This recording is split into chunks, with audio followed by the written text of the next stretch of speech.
में बैठी जीव की संगीत रसना इखो इसे भजन करवाओ कंडा के गोबर के गोंदा बनाओ और गोंदा बना के कंडा थापो हरी बोल मोरी रसना हरी बोल मोरी रसना हरी हरी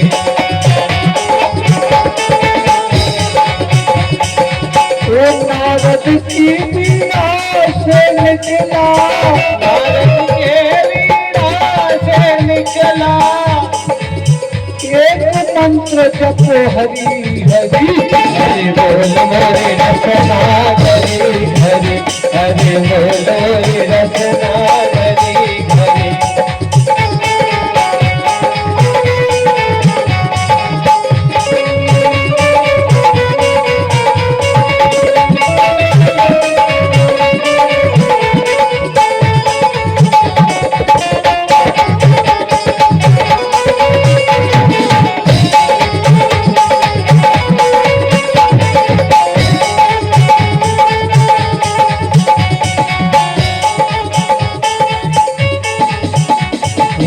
शंकर की गगन से निकला शंकर की गगन से निकला एक मंत्र जप हरि हरि हरि बोल मोरे रसना हरि हरि हरि बोल मोरे रसना हरि हरि हरि बोल मोरे रसना हरि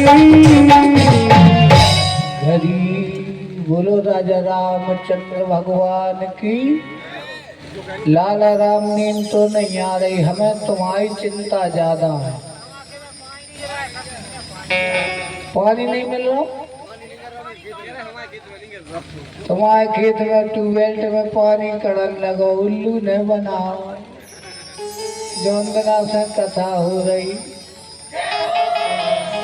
तुम्हें तो जिस कथा को फल पहले ही मिल गया कथा की हमें पूरा ना होती नहीं भाई। अब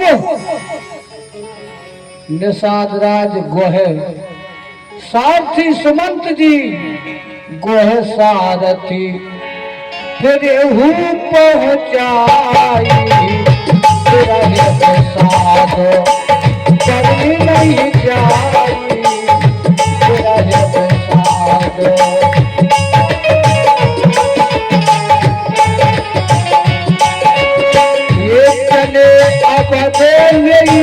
रथ हिंद सादा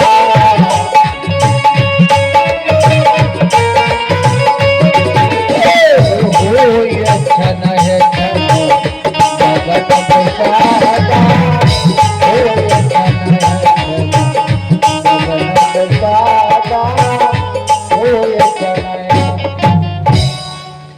सुमंत जी और निषाद राज दोनों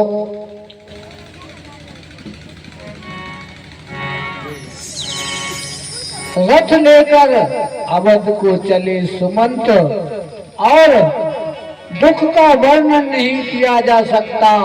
विचारों निषाद रथ लेकर अवध की ओर लौट चले और व्याकुल दुख से दीन हुए सुमंत जी सोचते हैं कि रघुवीर के बिना जीने का धिक्कार है। आखिर यह अधम शरीर रहेगा तो ही नहीं। अभी श्री रामचंद्र जी बिछड़ते ही छूट क्यों नहीं गया ये शरीर। ये प्रण अपयश और पाप के घोड़े हो गए। अब ये किस कारण कुछ नहीं करते। हाय नीच मन बड़ा अच्छा मौका चूक गया। अब तो हृदय के दो टुकड़े नहीं हो जाते। ऐसा निषाद सुमंत जी सोचते हैं। सुमंत हाथ मल कर और सिर पीट पीट कर पछताते हैं मानो कोई कंजूस का धन खजाना लुट गया हो।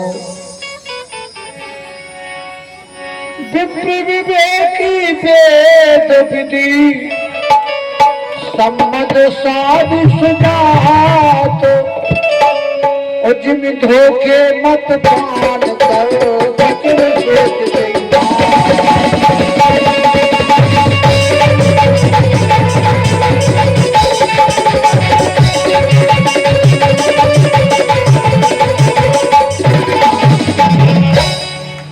जैसे कोई विवेकशील वेद का ज्ञाता साधु का सम्मत आचरण को करने वाला और उत्तम जाति का कुलीन ब्राह्मण धोखे से मदिरा को पी लेता है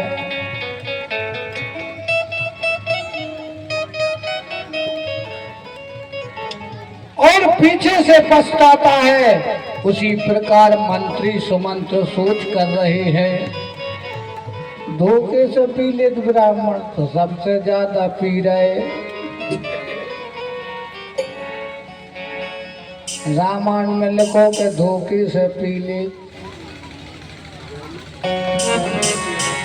सुमंत जी मुख का रंग बदल गया और जो देखा नहीं जाता है ऐसा मालूम होता है और यही विधि करत पंथ पछतावा तीर तुरंत बचावा।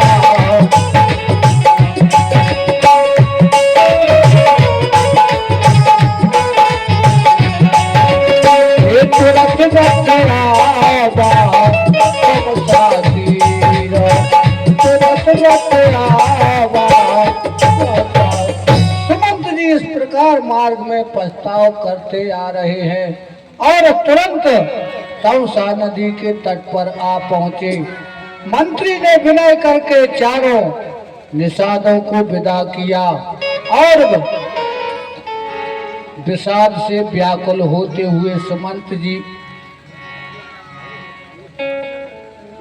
पेड़ों पर कर लौट जाते हैं और नगर में प्रवेश करते हैं।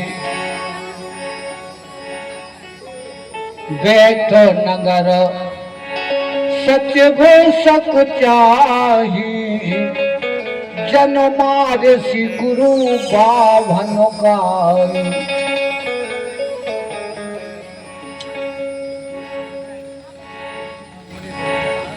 ऐसे सकुचाते हैं मानो गुरु ब्राह्मण गौ का मार कर आए हो।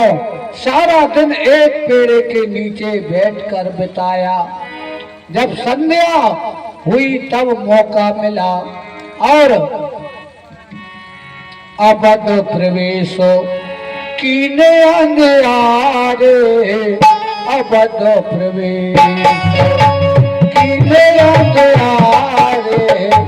बैठो भवन रथ लाख द्वारे। बैठो भवन। अंधियारे होने पर उन्होंने अयोध्या में प्रवेश किया। रथ को दरवाजे पर खड़ा करके और वे चुपके से महल में प्रवेश किया।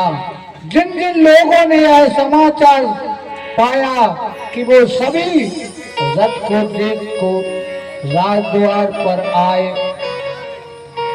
रथ को पहचान कर और घोड़ों को व्याकुल देखकर उनका शरीर ऐसे गले में क्षीण हो रहा है जैसे घाम में ओले।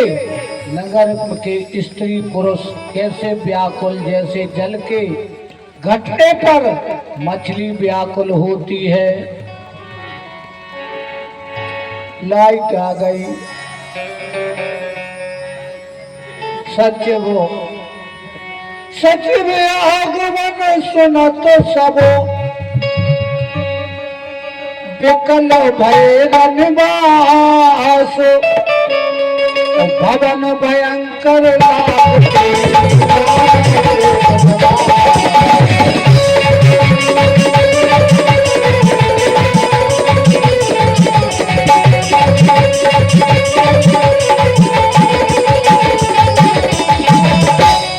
मंत्री का अकेले ही आना सुनकर सारा रणवास व्याकुल हो गया।